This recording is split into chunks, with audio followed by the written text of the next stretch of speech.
Dankjewel.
Hello, welcome to the Philips Museum. I'm Sergio Derks. I'm the curator of the museum, and I will show you some examples of the history of design that we have on display in the museum. So, well, it will only last 20 minutes, so I will take you in big steps through that history. And well, we are here at the Philips Museum. You see here the entrance, and this is the very building where Philips started in 1891, so more than 127 years ago. And we'll step into a time machine, and I'll walk you through it. And well, you can see here some of our timeline in the museum. And but in the museum we also have a few displays about design, and I'll walk you through that. And now we'll go to the first display, and that's this one. Now, before we start talking about design, about the history of design, you should know that well, design started at Philips at about 1910, because before that Philips produced electric lights, electric lamps, but they were mainly used by factories and offices and ships, for example. It was not for consumers, so well, most houses lighted their rooms with oil lamps and candles. So electric lighting was a novelty, and it was very expensive. So only a few very rich people could afford electric lighting as a novelty, because electric plants didn't exist. So you had to generate your own electricity. So if you wanted to lighten your home with electric lights, you also had to have your own electricity plant. So with a steam engine and a generator. So it was very costly.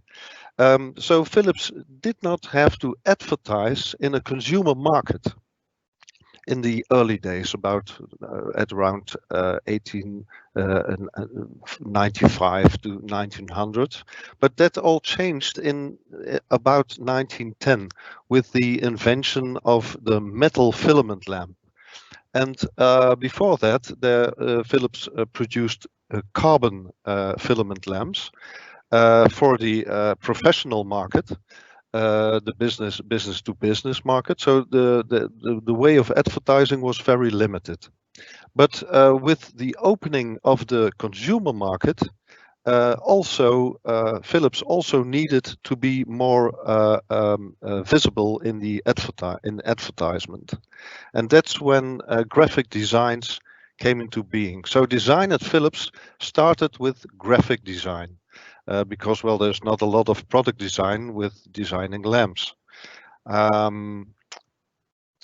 Also, a very important development was that much more municipalities started an electricity plant. So it was the electrification of society came into being. And this opened the market for lights for consumers. Now, here we see some of the early ways in which Philips advertised. And well, these are postcards, and it's very remarkable that they used all kinds of farmers and with traditional Dutch clothing. And well, also I would like to mention the way in which Philips is written.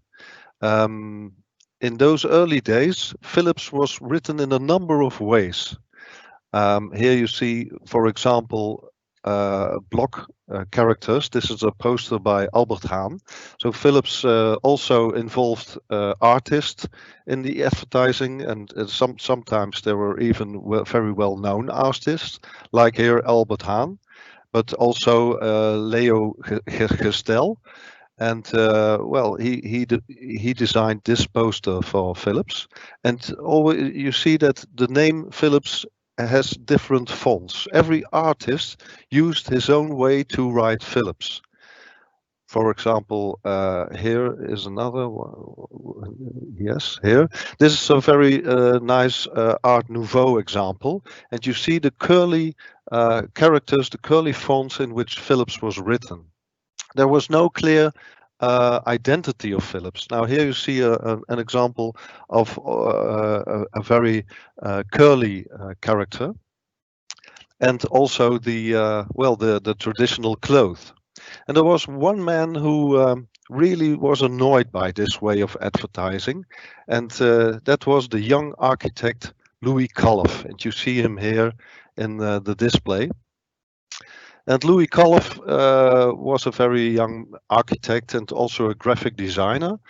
And well, his father was an art critic of the Handelsblad, present day NRC Handelsblad. And so he lived in Amsterdam, and a lot of well-known and modern artists visited Kalf, and mainly his family. So Kalf came into contact with very modern artists and with very influential artist groups like the Style and Bauhaus, and he was influenced by that.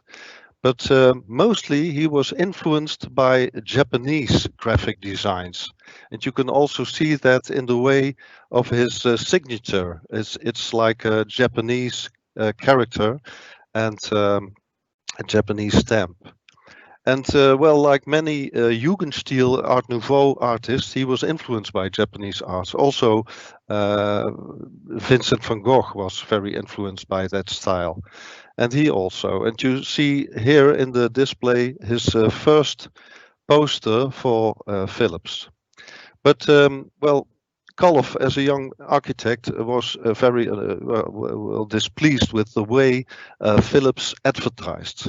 And he wrote a letter to Anton Philips, the director of Philips, and he said, well, the way you advertise is quite rubbish. It's outdated, old-fashioned, and it's not fitted for a modern company like Philips. And Anton Philips, well, he read the letter and he thought, well, that's quite an ambitious young man. I want to invite him for a talk. So Kalf went to Anton Philips and he did he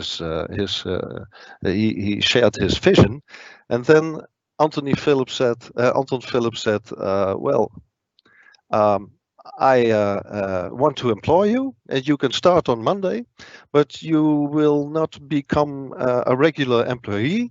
I'll make you right away head of the department. So young people got every chance with Anton Philips if he saw something in them. And Culf stayed at Philips from 1925 until 1960, his retirement. And well, he had a very strong influence on the way the company presented itself in advertisement, in products, in all kinds of expositions, but also in the way buildings were lighted, for example, and even in architecture, because he designed, for example, the Evoluon, a very well-known building in Eindhoven.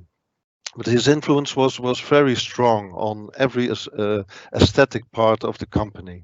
And one of his first actions was that he felt strongly that Philips had to have a brand identity. So he developed a brand identity for Philips. Now, it all started with one of the first packages of Philips. But before that, he wanted to standardize the way in which Philips was written. And you see here in this poster, you see an example of that. You see here that there are very strong characters, block letters. And well, if you think away the vertical stripes, you already have the way in which Philips was written for decades. And the way this was written was not only used in posters, but also on products. And you can see here this microphone has also these characters and this font. But that's about the name in it was written of Philips. But Philips also needed a strong, recognizable logo. Now you probably know the present-day shield emblem. But how did that originate? How did that start? Well, it all started with radio. And well, Philips was a company that produced lamps, but from 1918 on, they also produced radio valves, radio tubes, and these are needed to operate a radio and to enhance the signal. And Culf got the assignment to design a packaging for a radio lamp. And but he didn't knew anything about radio because radio was a very new medium, was very innovative. And he asked the technician, well, I have to design a packaging, but how does radio work? And then the technician explained to him, well, it are all kinds of waves going through the air, going through the sky, to the stars. And that's that image used Culf for this packaging. And this is the first time that the stars and waves were used. You see here the waves coming out of the lamp and the waves going through the sky.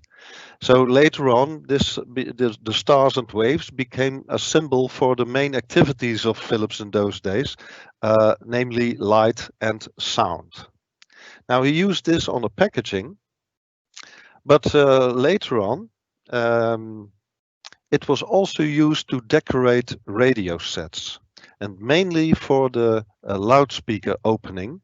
And you see here an image of that. This is an example of a radio where the loudspeaker opening is decorated with stars and waves. And from this, the first logo came into being in 1934. And you see here that first logo. It was a trademark. But the story is that well, that another company, a British company, ICI, a chemical company from Britain, protested and said, well, this looks too much like our trademark, so you have to change it. And then Philips, under the leadership of Culf, decided to place that characteristic name, Philips, above the round opening with the stars and waves. And it was placed on a shield. And that's how the shield emblem came into being in 1938. This is the first version of it.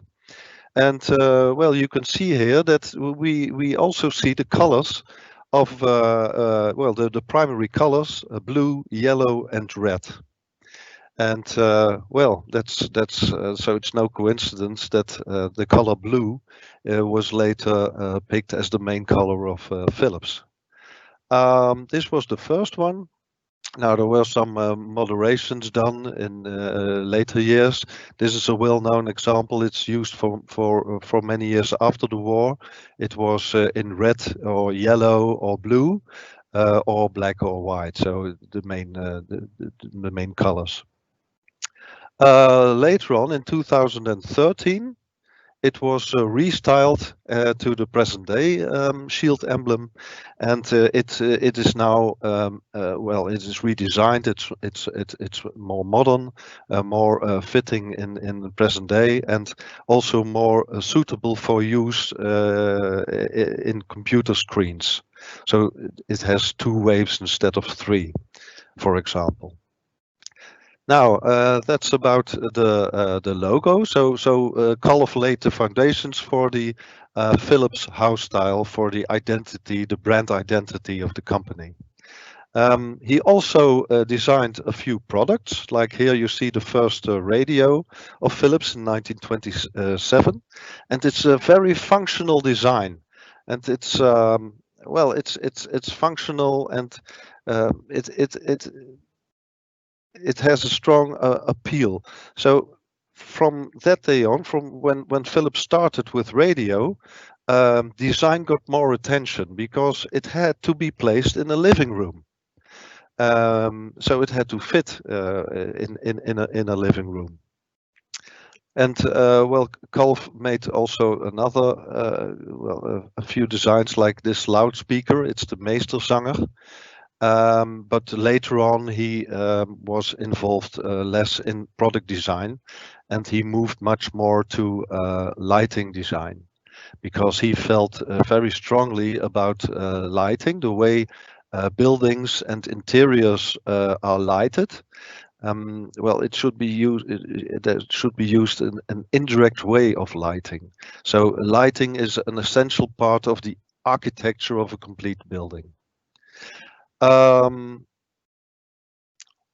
you see his involvement, for example, in, oh, sorry.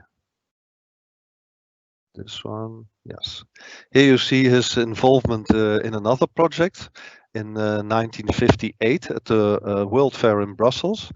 And he contracted Le Corbusier, the well-known architect, and Edgar Varèse, a composer of modern music, electronic music, and well, to design the Philips Pavilion in 1958, and it is world famous. It was one of the main attractions at the World Fair in 1958 in Brussels. He also was, after his pension in 1960, he was designing together with the architect De Bever the Evoluon, and you see him here at a whiteboard with the design of the Evoluon, the flying saucer that has landed in Eindhoven. Here you see it when it was built. Now, one of the examples of his light, it's a design of a lamp in 1955. So it was 10 years before the Evoluon, but you can see the shape of it. It looks very familiar to the Evoluon. Okay, that's about Kalf. We go upstairs now, and here we have a long display about visions of design, and you see here, for example, some products in the period of Louis Kalf, not designed by himself but by his staff. And after Louis Kalf came Rein Veersema, and under his direction of Philips design, he strongly advocated the vision that the products of Philips should be sort of a family of each other. They should be recognizable, and he did that, for example, here with use of two-tone colors. like pastel with white colors.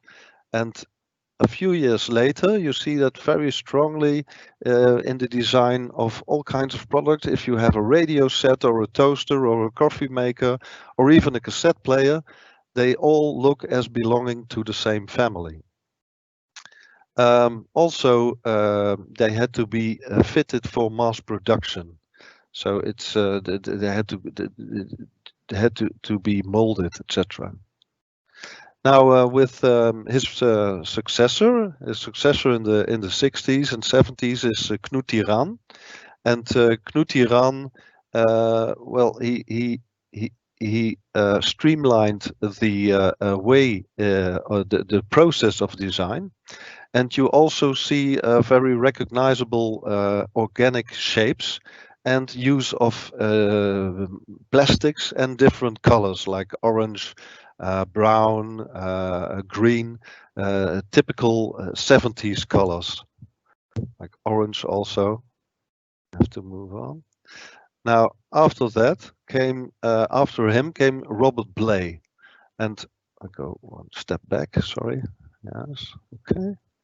Here you can see it better. Now you can see it better. Now in this period, and that's the period of the 1980s, you can see that well, there are two main developments, namely that target groups came into focus, like youngsters, and you see that there are special designs for a young audience, mainly under the influence of the Japanese competitors.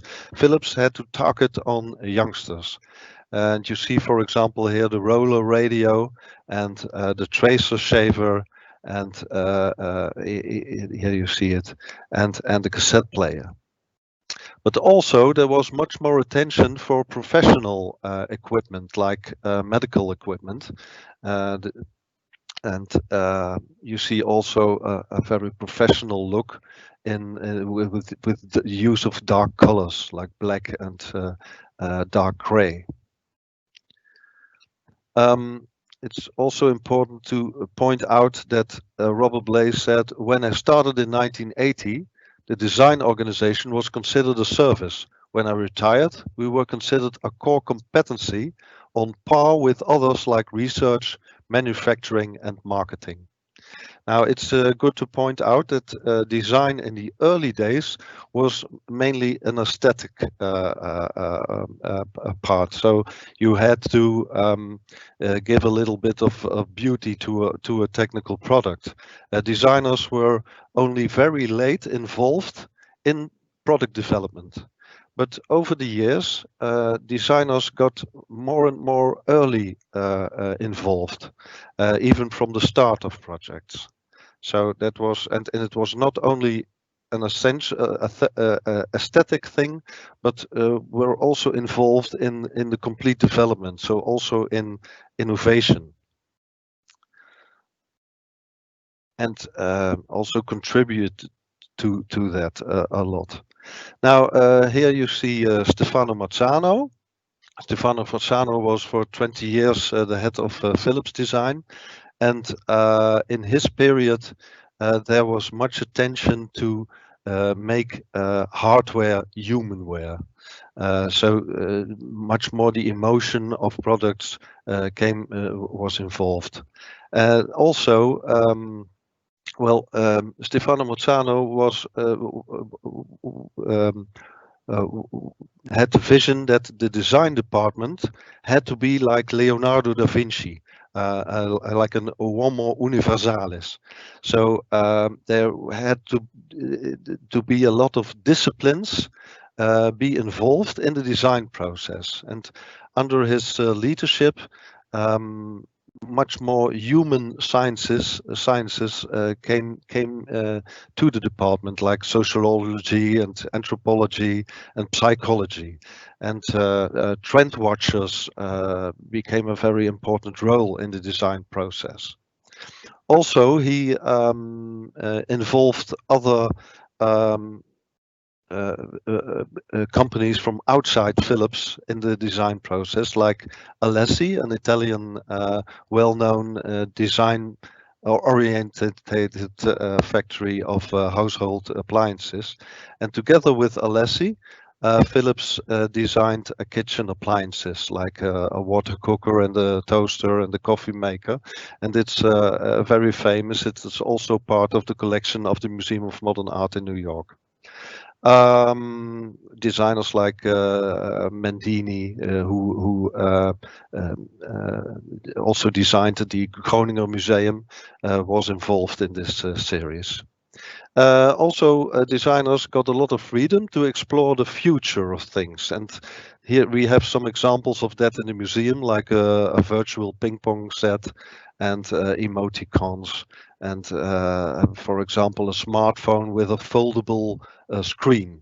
So this is all developed in 1995, so more than 25 years ago. Now, that's about, now we come to the last part of our tour, and we go to the 2000s. Now, what you see here is an example of a kitten scanner. Now, this is a good example of how design contributes to improving people's lives. The kitten scanner is placed in the waiting rooms of hospitals, and well, it's for children, and it's a small MRE scanner, a small model of that, and children are often very anxious about undergoing an MRE scan. So with this kitten scanner, they can see in a very childlike and joyful way what it means to undergo an MRE scan, and they can place one of these objects, like a chicken or an astronaut or a crocodile, on this bed, place it in the kitten scanner, and then they get a picture with a lot of funny noises, and they see a movie about what is going on. And it's very nice. And this design got a lot of international prizes. But another example is, of course, the ambient experience. Now, to release stress or to lower the stress of patients, it's very good to have a surroundings that is relaxing. So Philips designed a way in which patients are less stressful, and so it enhances also the quality of the picture. And in this way, a patient can choose the light or even the pictures that are shown in the treatment room. Now here you can see a child, for example, with pictures on the ceiling projected. Well, now Philips Design is under the leadership, of course, of Sean Carney. We are very honored and very proud that he is now the ambassador of one of the ambassadors of the Dutch Design Week. And well, nowadays Philips Design, of course, he can explain it much better. But the focus nowadays is very strongly on on people and on the users of all the equipment. It's all about improving people's lives, and it's not only about product design, but it's much more than that. It's also about the design of services, of apps, of IT. It's also about co-create together with the users, with patients, with doctors. They are very strongly involved in the design process. And well, it's not only restricted to an object or something like that, like in the beginning of design, but now it's about the complete patient or client journey. So if you talk, for example, about the hospital, Philips Design does not only design the MRE scanner, but also a complete department or even a complete hospital. So the way in which Philips Design has developed is now a much broader one than it was ever before. now that then we come to the conclusion of this tour. I hope you enjoyed it, and well, I hope to see you one day in the Philips Museum. Feel free to visit it.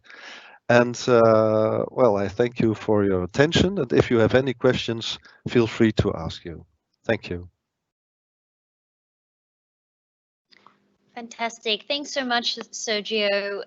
Really great journey to see the amount of influence that experience design has had on Philips in general. Hi everyone, my name is Michelle Rose Egadera. I'm the Global Engagement Manager for Philips Experience Design, and I will be facilitating our Q&A today. It has been a bit of a flurry in the IM window, so we'll just kick off from the top. As per usual, Sergio, everybody loves the historical Art Nouveau look and feel, and there was a quick question coming in.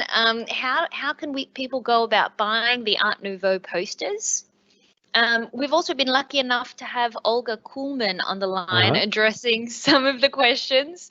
So if you haven't seen that in the IM window, she's already responded. So I believe, Sergio, you can correct me if I'm wrong, but people can purchase some of those posters in person. Yeah, yes, in the museum. Yes. Yeah.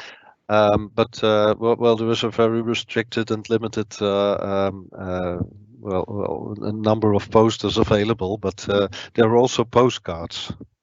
So lovely. Yep. And I can really recommend it. And Olga's also given a heads up that we are currently working on a web shop which will go live in the coming months. But if for now, definitely go online and book your ticket to the Philips Museum when you have a chance. Yes. We also have 50s posters and also posters that are very strongly influenced by Art Deco. So there are great examples to buy. Lovely. No, really, really lovely merchandise that people are proud to have in their homes. And I know, Sergio, at the top of your tour, you did briefly mention the connection between Philips and Eindhoven, but yes. Would you be able to elaborate on that just a little bit? Oh, yes. Well, for example, well, what I mention in a design way is that, for example, Louis Kalf was one of the founders of the Design Academy, because of course Philips needed designers. So in the early 50s, the Design Academy came into being, and also thanks to Philips and thanks to Louis Kalf. Also, the Technical University of Eindhoven is here, well, mainly thanks to Philips, because Philips also needed technicians and very high educated engineers. But Philips did a lot more for Eindhoven. Many people came here to work here. So it increased the well-being of and the economy of the city, and also the number of inhabitants. So Philips also had to build complete parts of the city with housing. Philips provided sports like PSV, Philips Sportvereniging. Philips provided schools, medical care, even theater. So there is a number of ways that Philips influenced Eindhoven, and it grew also. It expanded from a very small city with 4,500 inhabitants in 1891 to one of the major cities in the Netherlands with over almost more than 230,000 people. Yeah, it's pretty incredible when you reflect on the impact Philips has had on Eindhoven, on the Netherlands, and obviously globally. Yes, and of course on design, because well, Philips was always been a very international company. So also the designs had to be used in an international environment and to be suitable for a global use. Fantastic. And there was a question coming in regards to the link to this virtual tour that you've taken us on. Again, Olga provided the link for us, but can you kind of give us a background as to how and why this beautiful virtual experience was built out? Well, we did that because we wanted also that people living in very far away countries can visit the museum, well, it's a great way to use it during Corona. So we were well, the museum was closed for a few weeks in March, so it was very useful in that way. So people could virtually visit the museum, but nothing beats, of course, a real life museum and a real visit to the museum. Well, it's you can compare it with a reproduction of a Van Gogh painting and seeing the Van Gogh painting in reality in the Van Gogh Museum in Amsterdam. So that's what you all will also experience with a real visit to the museum. Especially as you physically walk through the first factory of Philips, it's pretty incredible. And Sergio, yeah, you gave us a really lovely introduction to Louis Kauf. There was a question coming in asking what else did Louis Kauf design in Eindhoven? Well, he also designed how do you say it? It's for astronomy, the Sterrenwacht in Eindhoven in the 30s, and he also developed, also designed a few villas for Philips directors, and well, he did. In the city, the most well-known object of a building is of course the Evoluon, together with architect De Bever. And well, that's really a landmark, an iconic building. If you say Eindhoven, you say Philips and the Evoluon. Right. Yeah. It's like the Eiffel Tower of Eindhoven, you know. Good analogy. Definitely a lovely analogy. You also took us through quite a lovely view of the development of the logo.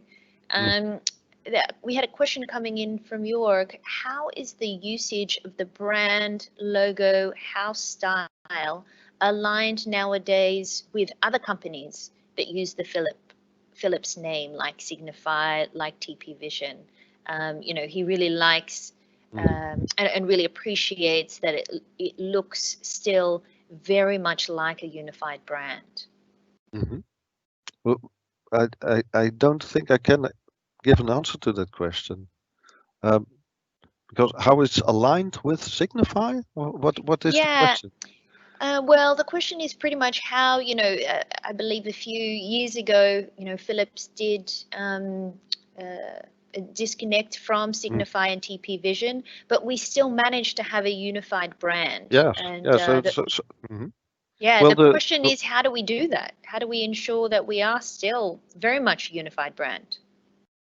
Oh, well, I think there are contracts that provide in that, because we have the word mark of Philips and the shield emblem, and well, lamps and radio sets and televisions are still make use of the brand name of Philips. So it's a high quality brand name. So it's very profitable to keep that in use. But I'm in the dark a little bit there, so I can't I can't answer that question fully. No worries at all. Undoubtedly, there will be contracts that regulate the use of the brand, because the brand is a very important asset of the company. So it should be well guarded, and I'm convinced it will be guarded well. Yeah, very much so. Yeah, from my understanding, we literally have brand specialists who really do help ensure that our brand licensing to our partners are in place. More about the past of Philips, not about the present or future.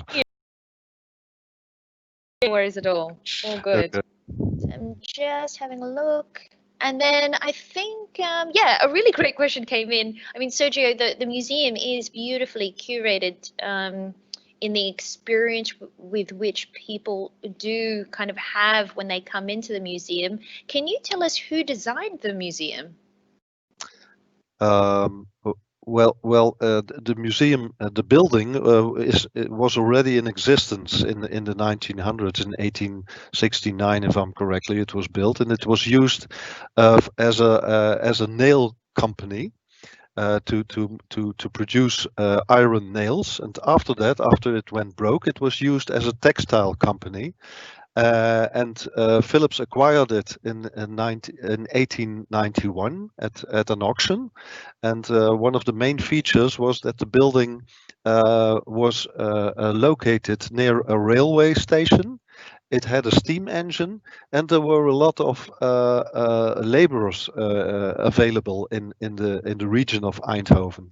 And the workforce was also used to work on an industrial way. So they weren't complete agricultural, but also a little bit used to industrial work. So that was the main reason that Philips decided to come to Eindhoven, because the family originated and lived in Zaltbommel, a city 30 kilometers from here. Well, in 2013, the building was used for the present-day Philips Museum, and well, it got a complete different interior.